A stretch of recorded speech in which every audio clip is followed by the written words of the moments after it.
Magandang gabi po sa ating lahat. Narito na po si Len para sa ating ika-34th day ng ating sharing ng devotion video. Ayan, kamusta po ang lahat? And bago tayo mag-grand paayuda later, ayan, gumawa muna tayo ng video na ito para mas mauna inuna natin ang Word of God bago ang ating grand paayuda. So, bago po tayo magsimula, wag po natin kakalimutan ng manalangin. Ama namin Diyos na makapangyarihan sa lahat, muli nagpapasalamat po kami, Panginoon, sa araw na ito, Panginoon, na natapos namin ang aming trabaho sa buong araw, Panginoon. Salamat, Panginoon, sa lahat ng mga biyaya, Panginoon, at sa aming magiging pag-aaral na ito, Panginoon, ay laging kayo ang mataas, Panginoon, at ang iyong anak na si Jesus at ang banal na Espiritu, Panginoon. Salamat, Panginoon, sa mga great revelation, Panginoon, na ipinapakita nyo upang maipaliwanag, Panginoon, ang mga nilalaman na ito ng Biblia na kung iisipin ay matalinhaga. Ngunit ipinapakita ninyo, Panginoon, kung ano ba ang ibig sabihin nito. Naway kayo maghari, Panginoon, at ang inyong kaluwalhatian lamang ang maitaas, Panginoon, at hindi po ako, Panginoon. At nawa, Panginoon, ay ang mga taong nakakapakinig nito, Panginoon, ay unti-unting binabago ang kanilang puso at isip at pinapapasok ang inyong anak na si Jesus. Muli, ibinabalik po namin ang lahat ng papuri at pasasalamat sa tayong pangalan ng bugtong na anak na si Jesus. Amen. So, ito po yung nakalagay sa Lucas 17:34. Sinasabi ko sa inyo, sa gabing iyon, may dalawang taong nasa isang higaan. Kukunin ang isa at iiwan ang isa. Message. Ang sinabi pa daw ni Jesus na sa muli daw niyang pagbabalik, ay may dalawang tao daw na nasa higaan na marahil natutulog. Ang isa daw ay kukunin at ang isa ay maiiwan. Application. Ginawang halimbawa dito ni Jesus ang magkasama o parehong natutulog kaya gabi. Dahil ang mangyayari daw ay may kukunin at maiiwan na isa sa dalawang iyon. Kaya nga dapat na paalalahanan ang bawat isa na maging handa anumang oras na sa muling pagbabalik ni Jesus. Pero ang makikita lang na patunay sa mga taong tumanggap na kay Jesus ay mapayapang matutulog at hindi takot anumang oras dumating si Jesus. Nakasisiguro na sa kanyang puso at isip na makakasama siya sa kukunin at makakaharap na niya ng mukhaan ang Diyos Ama at lahat ng nasa paraiso. Nais mo bang hindi matakot kung dumating man ang pagkakataong ito anumang oras? Dinggin ang panawagan ng Diyos sa iyo. So, parihin ang pagkabasa ng salita ng Diyos. And para sa mga iba na naguguluhan pa, actually, ang mga nilalaman ng Bible, pag bubusisiin mong mabuti, is pinapakita nito na mula sa simula pa lang naroon na si Jesus. Kung matatandaan ninyo, di ba? So, yung the word kasi na from the beginning, ibig sabihin si Jesus na yun. Kumbaga si Jesus, isang idea pa lang sa isip ng ating Diyos Ama. At tawag dito, kahit yung pag-creation, ideya pa lang yan ng ating Diyos Ama. Kumbaga nasa isip pa lang niya. Pero nangyari at nagkatotoo dahil ibinuka ng kanyang bibig na sinabi niya, magkaroon ng liwanag, magkaroon ng dilim, magkaroon ng mga hayop, halaman, isda, at kung ano-ano pa, di ba? Pero kung titignan ninyo, akala nyo wala si Jesus sa eksena or dun lang siya sa eksena na nung magkasala, ang sila Eva at Adan na binihisan sila mula sa dugo ng hayop na kailangang balatan. Pero kung mapapansin nyo, sa Garden of Eden, meron dalawang klase ng puno. Ang ipinagbawal na kainin ay yung tawag dito puno ng kaalaman ng tama at mali. Pero may isa pang puno doon na tinatawag na puno ng buhay or tree of life. Dahil yun ang makakapagbigay ng buhay na walang hanggan. Alam niyo ba kung sino yun? Si Jesus din yun, kaso hindi napapansin. Kasi ang ginawa ng Diablo ni Satanas is ginamit yung ahas para bulungan. Ayan, binulungan or kinausap si Eva dahil ang babae ang unang nagkasala. Di ba si Eva? Gumamit na naman siya mula sa salita ng Diyos. Na di ba ang sinabi ng Diyos? Maaaring kainin ang lahat ng mga punong kahoy at mga bunga ng mga puno doon maliban lamang sa puno ng kaalaman ng masama at mabuti. Napakinggan ni Eva, di ba? So, anong nangyari sa kanya, parang nagka-idea siya na, nga, no, bakit nga pinagbabawal ng Diyos na kainin namin to? So, nagpatukso siya sa kay Satanas. Kaya anong nangyari, kinain niya at doon na nagsimula na nagkasala ang tao at nakita na nila na sila ay hubad dahil yun na yung start ng kasalanan. Pero sasabihin mo, bakit sila pinalayas or pinaalis sa Garden of Eden? Kasi kung makasalanan na ang tao, syempre mangyayari na sa kanya yung kamatayan, di ba? Pero kung kinakain nila yung tree of life na si Jesus na hindi ninyo napapansin, ay panghabang buhay silang mabubuhay. Eh kung halimbawa more than 2,000 years ago, buhay pa ngayon si Eva at Adan, di ano na itsura nila, di ba mukhang agnas-agnas na sila kasi 2,000 years ago na, di ba? So ang mangyari kasi kaya ipinakita na tutubusin ng ni Jesus ang kasalanan ng lahat ng tao sa pamamagitan nung galing sa puno. So, ang cross, galing din yun sa punong kahoy, di ba? So, dapat tayo maging maingat dahil minsan, ang diablo, may ibubulong yan sa ating tenga. Kumbaga, sasabihin, gawin mo to, kasi mabuti to, ganyan-ganyan. Pero, kailangan isipin mo mabuti kung mabuti ba talaga yun o kung yun yung nais ng Diyos. Dahil, kapag nagawa mo, tapos kasalanan pala, di ang mangyayari sa'yo ay mapapahamak ka. Isa pa, di ba, nung tawag dito, nung ang mga Israelita ay kailangan umalis sa Egypto para makalaya sila sa Parao. Ang nangyari sa Parao, ayun yung pumayag kay Moises. Di ang nangyari, nagkaroon ng 10 salot na iba-ibang salot. Ayaw pa rin maniwala nung Parao. Kaya ang nangyari, ang lahat ng mga Israelita ay binalaan ng anghel ng Diyos na maglagay ng dugo ng uh, lalaking hayop na malinis at walang kapintasan. Ang gagawin nila ay ilalagay nila sa hamba ng kanilang, tawag dito, ng kanilang pinto. Tapos kakainin nila yung karne nung hayop na kanilang pinatay at kakain sila ng tinapay na walang levadura at ng alak, which is yun yung communion, ang dugo at katawan ng ating Panginoong Yesus. At nang dumating ang anghel ng kamatayan, lahat ng mga panganay na anak ng mga taga-Egypto ay namatay.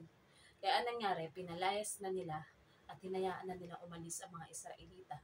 Mga Israelita naman sa kanilang paglalakbay sa ilang dahil mareklamo sila na wala silang makain, kung ano-ano. Ang nangyari sa kanila ay pinaulanan sila ng ating Panginoong Diyos ng mana or bread from heaven. Ayan. Or isa rin yun sa tinatawag na bread of life. So, kumain sila ng kumain nun, di ba? Tapos, nauuwang naman daw sila. So, kailangan naman nila ng tubig. Eh, may lugar doon na mapait or mara kung tawagin yung lugar dahil mapait nga ang tubig. Ano nangyari? Inutusan ng Diyos si Moises na tuktukin yung bato ng matigas para ang maging tubig na lumalabas doon ay sa balon ay maging matamis. At yun nga, di ba? Pinapakita din nun kasi si Jesus Christ din is bread of life and the rock. Kumbaga, kailangang masaktan yung bato sa pamamagitan ng pagkumpog sa kanya. And yun yung representative na si Jesus, ang the living water. O di ba? The living water. Kaya kung sino man ang uminom sa ating Panginoong Yesus, hindi naman typical na iinumin tayo. Syempre, tubig yun, pero representation yun ng ating Panginoong Yesus, di ba? So, makikita na sa lumang tipan pa lang, hindi pinabayaan ng ating Panginoong Diyos ang mga Israelita at mga sumasampalataya sa Kanya. Lagi siyang merong ginagawang paraan para makapag-provide sa mga Israelita para hindi ito magutom. No, naghahanap din sila ng karne dahil gusto naman nila magkaroon ng karne. May pinadala ng mga ibon ang Diyos para meron silang maging karne na kakainin dahil nga syempre baka nagsasawa na rin sa puro mana sa umaga, mana sa tanghali, mana sa gabi. Tapos yun naman, may tubig naman sila na provided. Kaso nga lang, doon mo makikita ng mga tao, kahit pinoprovide na ng Diyos ang lahat sa kanila, nagre-reklamo pa sila, di ba? Pero gaya nga na isang magulang, kumbaga kahit gano'ng kasama ang kanyang anak, para sa kanya, mamahalin at tatanggapin pa rin niya at papatawarin. Na-imagine ko nga dyan yung tatay ko yung kumbaga, nung nabuntis ako ng maaga, anong nangyari is, alam na ng tatay ko nabuntis ako nung maaga-aga pa lang. Tapos ang ginawa ko, nagpo-Bible study ako para aminin ko sa kanya na buntis ako. Pero nung after nung Bible study at inadmit ko na nabuntis na ako, syempre nakahinga ako ng maluwag, di ba, dahil matagal kong kinigim-kimi na tinatago ko sa tatay ko na baka magalit sa akin, baka itakwil ako, ganyan-ganyan. Pero sinabi ng tatay ko, ganito, sabi, ako, matagal ko naman nang alam, inintay ko lang na umamin ka, di ba? So, sa ating Diyos, ganun din, iniintay lang niya na umamin tayo sa ating kasalanan at willing naman siya na patawarin tayo. And sa mga hindi nakakaalam, sa pagtanggap natin sa ating Panginoong Yesus bilang Diyos at tagapagligtas, siya na yung naghahari sa puso at isip natin.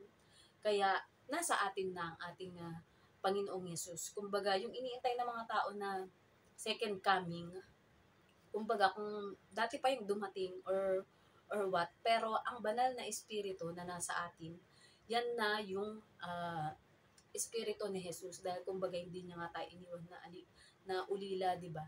Kumbaga pagkaakyat mo sa langit sa Diyos ay bumaba naman ang banal na espiritu. So, sorry po. Kung tinanggap na natin ang ating Panginoong Yesus bilang Diyos at tagapagligtas, nasa puso at isip na natin siya. And ang gagawin lang natin ay kapag tayo ay magbubulay-bulay ng kanyang salita, mas lalo pa natin makikilala ang ating Panginoong Yesus. Kumbaga magugulat ka na, ay, puro si Jesus pala yung pinapakita na yun sa ano, no? Sa mga verses na yun. Kumbaga nakatago lang yung kahulugan na si Jesus ang pinapatukuyan tungkol sa mga bagay na yun. Kagaya dito, di ba, normal yung ginagawa ng mga tao. Dito kasi makikita mo na, kaya may dalawang tao. Yung isa kasi is either tumanggap o hindi tumanggap sa ating Panginoong Yesus. So, ang kukunin ng ating Diyos or biglang mawawala ay ang tumanggap sa ating Panginoong Yesus bilang Diyos at tagapagligtas. At ang maiiwan ay yung nag-reject sa ating Panginoong Yesus na papasukin siya sa puso at buhay niya.